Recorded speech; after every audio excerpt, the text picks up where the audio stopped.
दिल्ली विधानसभा चुनाव में इस वक्त जो भारतीय जनता पार्टी की शानदार जीत होने वाली है और इसी बीच में कालकाजी सीट पर आतिशी जो पूर्व मुख्यमंत्री वर्तमान में ही अगर देखा जाए तो मुख्यमंत्री हैं वो, उन्होंने जीत हासिल की है। और इससे पहले चर्चा इस बात को लेकर थी कि मनीष सिसोदिया और आतिशी दोनों चुनाव हार सकते हैं, अरविंद केजरीवाल हो सकता है जीत जाएं, लेकिन अरविंद केजरीवाल मनीष सिसोदिया तो चुनाव हार गए, आतिशी चुनाव जीत गई हैं।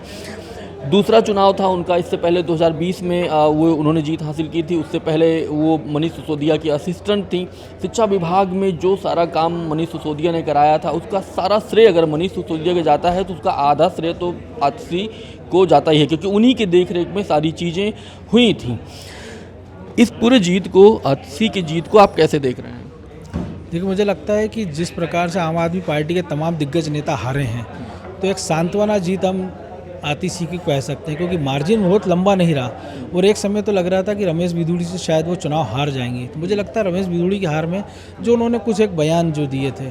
आतिशी मार लेना कि चाहे वो पिता को लेकर बात करें या कि वो हिरनी जैसी उछलती फिरती हैं, तो थोड़ा बहुत जो महिलाओं में उसका नेगेटिव इम्पैक्ट हुआ है वो मुझे लगता है रमेश बिधूड़ी की हार का कारण बना है। लेकिन आतिशी मार लेना की जीत उतनी बड़ी भी नहीं है, क्योंकि जो आपने जिक्र किया, अगर उन्होंने काम बहुत अच्छा किया और दिल्ली की मुख्यमंत्री, भले ज़्यादा वक्त नहीं मिला उनको, 4 महीने कुछ दिन वो मुख्यमंत्री रहीं, और एक मुझे लगता है उनको एक सिंपैथी इस चुनाव में मिली है, क्योंकि जिस प्रकार से आम आदमी पार्टी के नेता बढ़ चढ़ कर कह रहे थे कि अरविंद केजरीवाल चुनाव जीते चौथी बार मुख्यमंत्री बनेंगे, सारे फैसले, सारी घोषणाएं, सरकार से जुड़ी घोषणाएं भी अरविंद केजरीवाल कर रहे थे। आतिशी मार लेना उनके पीछे खड़ी नजर आ रही थी। तो एक तरह से कह सकते हैं कठपुतली वो मुख्यमंत्री के तौर पर उनको देखा गया। तो मुझे लगता है इसकी एक सिंपैथी जरूर गई। तो आप देखिए, जो लोग उनको कठपुतली समझ रहे या कह रहे थे कि अरविंद केजरीवाल हो, मनीष सिसोदिया हो, और खास करके सौरभ भारद्वाज जिन्होंने इस प्रकार के बयान दिए थे, वो सारे लोग चुनाव हार गए और आतिशी चुनाव जीत गई है।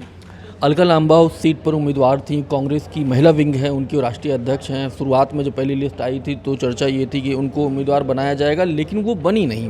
लेकिन पता नहीं कैसे हाईकमान ने उनको मनाया, चुनाव लड़ा, 4000 उनको वोट मिला है। क्या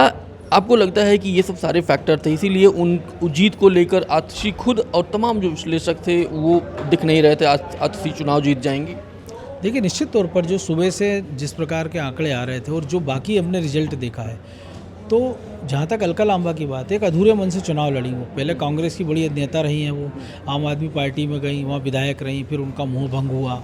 फिर वो वापस कांग्रेस में आई, लेकिन आधे अधूरे मन से चुनाव लड़ा उन्होंने। और जो राहुल गांधी ने भी कैंपेन किया, लेकिन अल्पसंख्यक सीटों पर वो कैंपेन करने गए। वो संदीप दीक्षित के लिए नहीं गए, वो अलका लांबा के लिए नहीं गए, वो बादली सीट पर कुलदीप यादव के लिए नहीं गए, जो उनका सबसे मजबूत उम्मीदवार माना जा रहा था। तो जाहिर सी बात है कि कांग्रेस अगर थोड़ी दमदारी से, टैक्टिस से लड़ती, अगर वो पूरी 70 की जगह 2 दर्जन सीटों पर फोकस करती, और जिस प्रकार बीजेपी ने घेराबंदी की उनके बड़े नेताओं की, आम आदमी पार्टी की, अगर कांग्रेस अपने मजबूत लोगों के साथ खड़ी हो जाती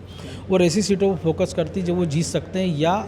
एक कांटे की लड़ाई में उसको तब्दील कर सकते हैं, क्योंकि वोट शेयर कांग्रेस को अपना बढ़ाना बहुत ज़रूरी था। क्योंकि आप 4% वोट शेयर पे थे, आप 7 पे आए, लेकिन अगर आप 10-12 पे आ जाते तो मुझे लगता है कि अगला जो चुनाव होगा 2030 के, तो उसमें कांग्रेस फिर आम आदमी पार्टी को रिप्लेस करके बीजेपी और उसमें लड़ाई होती। लेकिन अब भी 5 साल का लंबा वक्त है, कांग्रेस के पास इस नतीजों से सीख ले सकती है वो, कि अगर दमदारी से चुनाव लड़ते तो अल्पसंख्यक वोट आज भी उनको मिलने जा सकता है, पूरा का पूरा शिफ्ट हो सकता है, और दलित वोट भी।